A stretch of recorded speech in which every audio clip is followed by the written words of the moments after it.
Gennady Golovkin versus Danny Jacobs. Hopefully. What up, Fight World? It's your boy Ego, and I'm back with some more boxing. Now, I had to talk about this topic here on the channel because it's something that's been bothering me. And I got to thinking, this fight, they're trying to target it for mid-March 2017, and it's not done yet. No announcement, no official announcement. It's supposed to go to purse bid. And I got to thinking, how come all of these Gennady Golovkin fights are so hard to make? Like, I get it in terms of him being a threat. Maybe people want maximum dollars or this and that. But you got to look at it from the scope of boxing and, like, from different divisions. There's a lot of nefarious punchers and people who are destructive with, like, brute force. In my opinion, more single shot power, like Deontay Wilder, Anthony Joshua. You know what I mean? Those guys have at least equivalent power per division. If not, it exceeds Golovkin's power. Like, I haven't seen Golovkin really knock anybody out with a single shot probably since Ishida. He hurts you and he'll finish you off. He knows how to do that. But it's more of like stay on top of you, thudding power, but not single shot Julian Jackson power, Mike Tyson power, to me. And people still fight Deontay Wilder. You could still get guys, even if it's what some of you guys call the cherry pick fights, the Chris Arreola or Johan Duhaupas. They could still find live dogs, and the Johan Duhaupas was a tough fight. Maybe it's because of some of Wilder's technical deficiencies, because he's not the most fundamentally sound. I don't know. However, the point being is you could still get the Eric Molinas in with Anthony Joshua. He has all knockouts. Every single one of his fight has ended in a knockout, and some of them are really bad. Guys bigger than him, like Dominic Brazil, got dominated and knocked out. Dillian White, he avenged that. You know what I'm saying? And when it comes to Golovkin, Canelo fight, the fight with Danny Jacobs, it just seems like these fights are really hard to make, and I'm not understanding what the deal is. Again, I get that Golovkin has an aura about him where people, you know what I mean, I'm not going to say afraid because they're fighters, but you know what I mean, maybe they're not jumping up. But to me, that signifies it might be something with the money. Maybe K2 is not willing to budge. I just really feel like Golovkin at age 34, him and his team are going to have to budge in some form or fashion. Maybe they have to give up a little bit of money to lure in a bigger name like a Danny Jacobs that will give you a signature win. If you beat Danny Jacobs, who has bounced back his career since his stoppage loss to Dmitry Pirog, right? That's a signature win. And in fact, I would probably rank that, if it all plays out like Golovkin's past fights, I would probably say that's his best win. A guy who's taller than Golovkin, a guy who has an amateur pedigree, who's been in there in the past. Like, all the guys from the amateurs know him. Demetrius Andrade, Sean Porter. I was talking to Ben Batista, a trainer, and we were riding up to the Fresno fights. He said Danny Jacobs was really good. I meant to get it on camera, but we were kind of just jamming the music and stuff, riding up to the top rank card. But he says Danny Jacobs was really good. He was really good. He's seen him plenty of times in the AMs and stuff like that. So that would clearly be a signature win. I don't really know much about David Lemieux's like amateur background. He's shorter than Golovkin. He has power, but he's short and things like that. So I would rank that. I, in fact, think Danny Jacobs' win over Peter Quillin, that single win is better than any other single win on Golovkin's record to me. What he did with Peter Quillin. Peter Quillin was undefeated with wins over Hassan Indam, knocked him down like 6 times. He has a win over Winky Wright off a hiatus, but it's still Winky Wright. Peter Quillin beat Gabe Rosado. He beat Andy Lee after and stuff like that. So Peter Quillin, based on his size, his power, you know what I mean, he was missing weight and stuff like that. Fernando Guerrero, I think that was a really good win, and he knocked him out brutally in the first round. And I think Danny Jacobs was probably the underdog in that fight.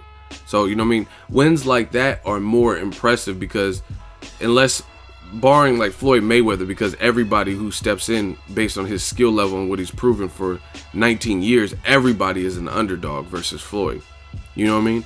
But most people can't say that. Most people, there are even matches where they wouldn't be the favorite or it'd be very close. Like you put Canelo against the top guys at 154. I don't know if he'd be favored to beat everybody. You know what I mean? Guys like Demetrius Andrade, I don't know if he'd be the favorite.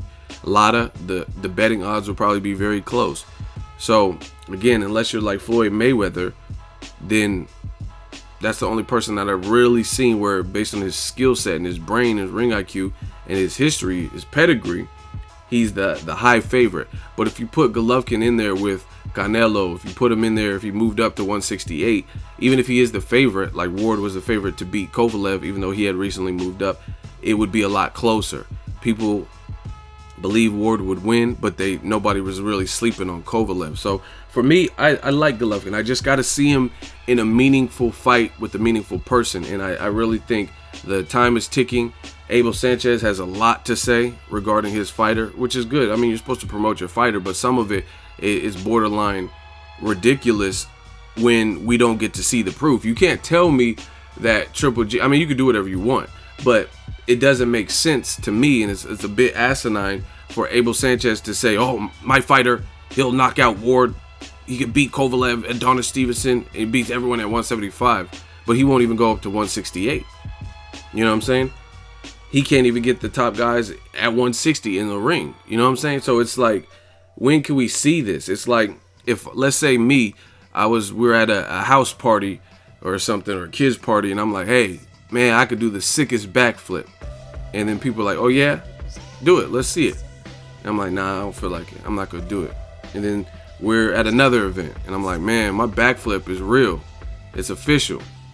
Let's see it. Here, I'll give you $5. Nah, I'm not doing it. I'm not gonna do it right now. Too many people. You know what I'm saying? If it's always something where I can't show you what I'm saying, then would you believe me? Would you believe that this backflip is all that? Or if someone said they were a great singer, if you don't get to hear the vocals and they never sing because they're shy or whatever the reason is, then how could we believe you have a voice like Whitney Houston if we never get to see it? And that's kind of where it's at for me with Gennady Golovkin. I know he's a great fighter, or a good fighter. Great comes from beating someone elite, but I know he's a really good fighter.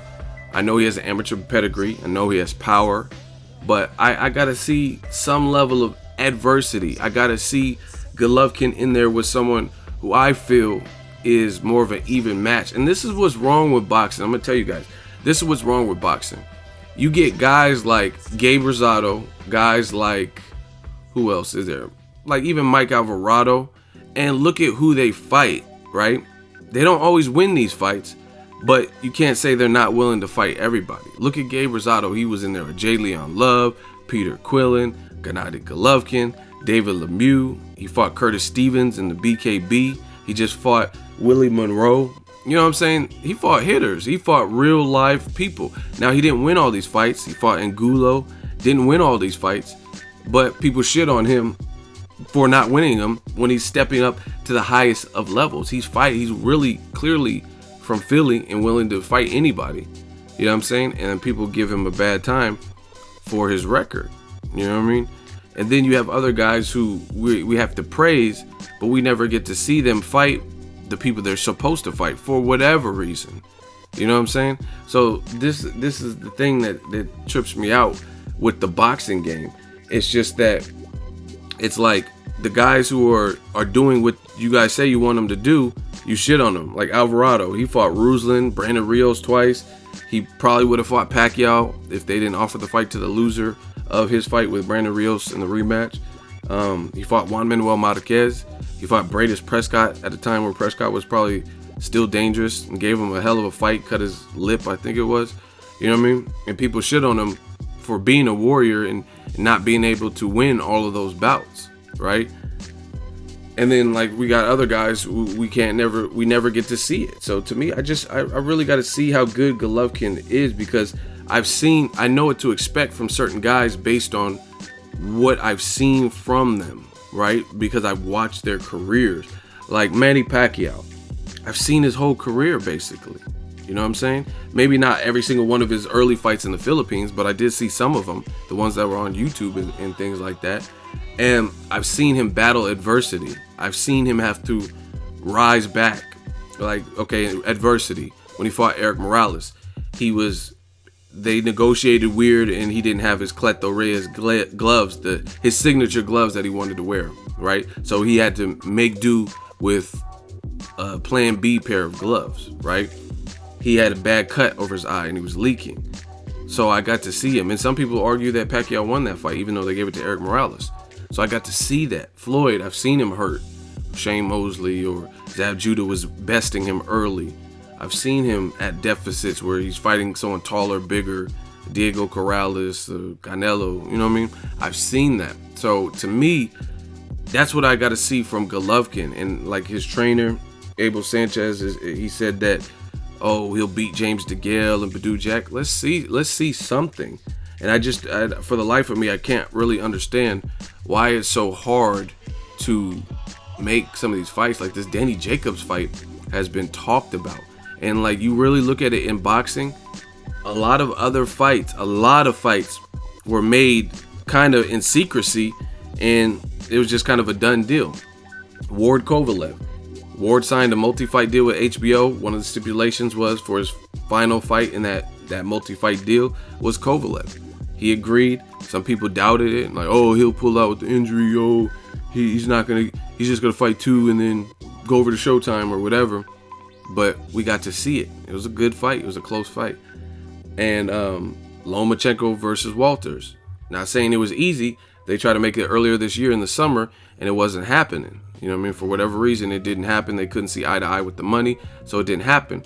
But then randomly, later in the year, they said, hey, guess what? The fight's on. It's happening in Vegas in November. And then we got that fight. But with Triple G and Danny Jacobs, it seems like it's taking forever, and we're barely even getting anywhere. You know what I'm saying? So I just want to see the best fights. And Golovkin, although talented at 34, he's in dire need of a big name, a guy who you could stamp on his resume like, man, that dude, he's a beast. You know what I'm saying? And that's just kind of how I feel. So I want to see the good fights with Golovkin, whether it's Canelo. And I understand the Canelo vacated his belt. I know the whole thing because I've been covering boxing, so I know the whole story. That was an error, in my opinion, on Team Canelo's part.